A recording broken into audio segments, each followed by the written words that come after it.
Dear students, this is paper of grade ninth and it's chemistry paper of 2024.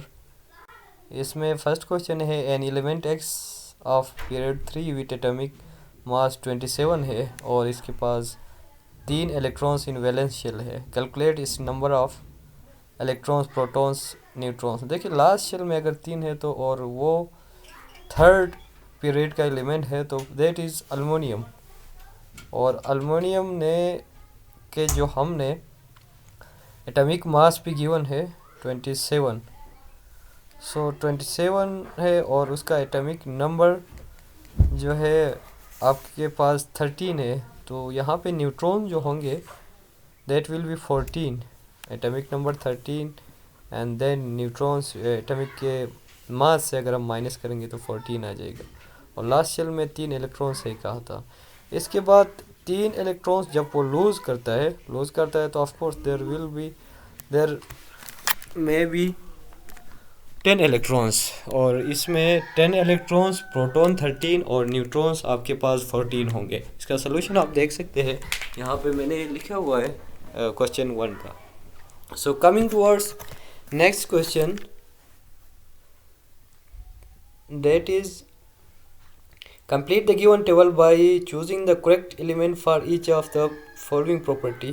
कुछ properties given है, वहाँ से हमने एलिमेंट को ले आना है। जैसे कि it produce basic oxides on reaction with oxygen. तो यहाँ पे ऊपर जो एलिमेंट्स हमें गिवन है उनमें सोडियम एक मेटल है जो रिएक्शन करता है तो ऑक्सीजन के साथ तो ऑक्साइड बनाता है। इट इज़ अनरिएक्टिव और कलरलेस गैस है। और फिर ऑक्सीडेशन स्टेट ऑफ -1 किसका है, वो फ्लोरीन का है। और -1 इसलिए कि वो एक इलेक्ट्रॉन गेन करता है इन सारों में से। इन सारों में से आपने वो चूज़ करना था।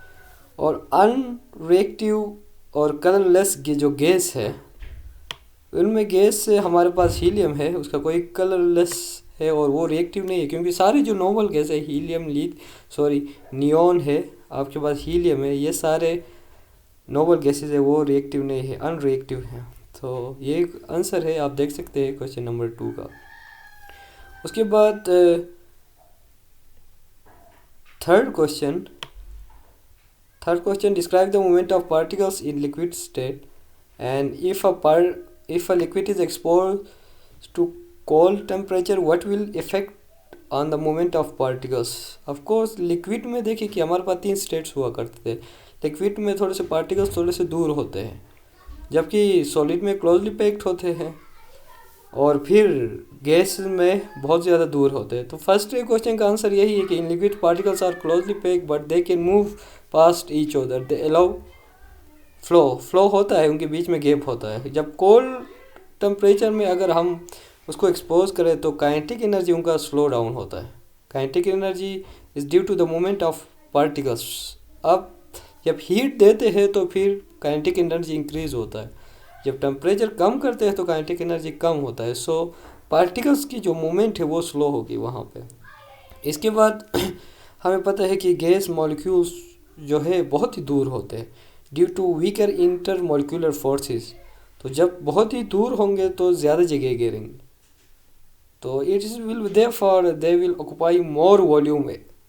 जैसे थर्ड क्वेश्चन का आंसर है why the volume of gas is found to be greater than that of liquid. Of course due to more space आप कह सकते हैं between the molecules are weaker intermolecular forces, तो इसलिए वो ज़्यादा जगह घेरते हैं। Are having high volume you can say. Give reason why metals have high melting point due to strong intermolecular forces, yes, are good conductors of electricity, they are having free electrons। आप ये इनकी properties में लिख सकते हैं। देखिए कि fourth में मेटालिक प्रॉपर्टीज़ जो है एक मेटल्स के हाई मेल्टिंग पॉइंट क्यों है, स्ट्रॉन्ग मेटालिक बॉन्ड है, requires high energy to break down that bond. देखिए कितना सिंप्लीफाई करके मैंने लिखा है। Good conductor delocalised electrons move freely carrying current। Good conductor free electrons होते हैं, आप ये लिख सकते हैं due to free electrons and Malleable and ductile में layers of atoms can slide each other without breaking the bonds. And lustrous जो property है ये free electrons, and you can check it. Sorry. So ये था इसका answer कि metallic properties आपने इसमें बता देने थे। क्वेश्चन नंबर 4 का आंसर आप चेक कर सकते हैं। Coming towards the next question, empirical formula से आया है यहाँ पे भी, ठीक है।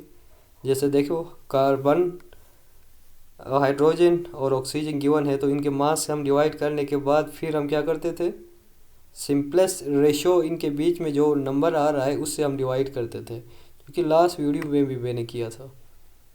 और इसमें भी आप देख सकते हैं कि यहाँ पे किया हुआ है, इनके मोलर मास से आपने डिवाइड करना है। 24 डिवाइड बाई 12 एंड जो परसेंटेज हाइड्रोजन का है 12 डिवाइड बाई 1 एंड ऑक्सीजन का है आपके पास 64 डिवाइड बाई 16। इसके बाद 2, 12 और इनमें आप सबसे पहले किससे डिवाइड करोगे, 2 से डिवाइड करोगे। सिंपलेस्ट रेशियो को 2 से डिवाइड करने से 1, 6 एंड 2 आया।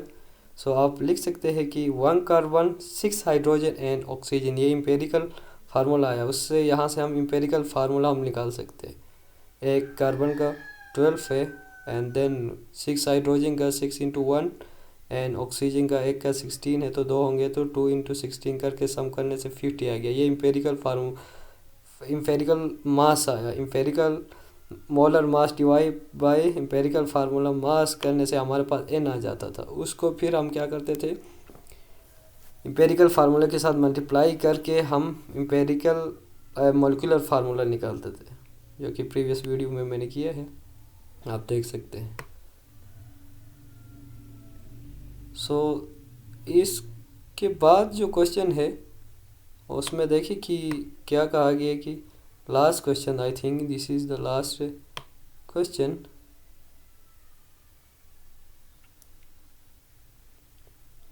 हाँ, this was the last question, question number 5।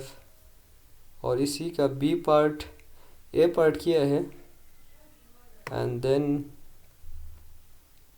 इसमें 6 का ए पार्ट आप देख सकते हैं। 6 का ए पार्ट 6 में given are the diagrams of 2 different molecules P and Q, and then using the information answer the following question, identify the molecules P and Q। P and Q में आपने इलेक्ट्रॉन्स को count करना है और आपने बता देना है कि ये which element is this group। देखिए कि नंबर ऑफ जो शेल्स होते थे, लास्ट शेल में जितने इलेक्ट्रॉन्स होते थे वो नंबर ऑफ ग्रुप बताता था। ग्रुप 5 का एलिमेंट है एलिमेंट X एंड पीरियड उसका 2 है। पीरियड मीन्स लास्ट शेल में कितने कौन सी शेल पे उसकी इलेक्ट्रॉनिक कन्फिग्रेशन ख़त्म है। सो ये नाइट्रोजन है।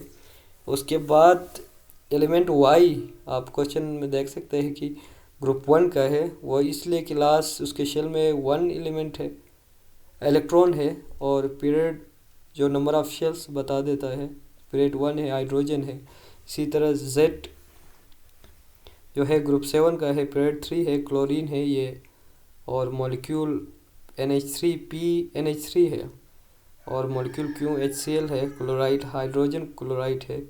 If P and Q combine forms ammonium chloride.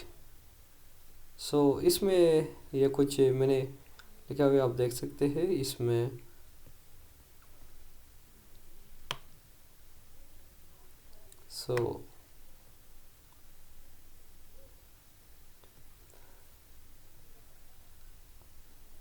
PNH3 है और HCl आप जब रिएक्शन करवाते हैं तो अमोनियम क्लोराइड बन जाता है।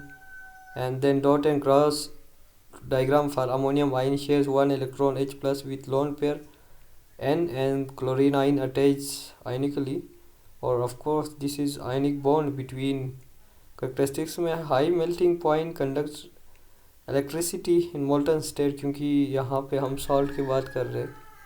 सो आई थिंक ये सोल्यूशन भी आप उसको रिलेट कर सकते हैं। Thank you for watching.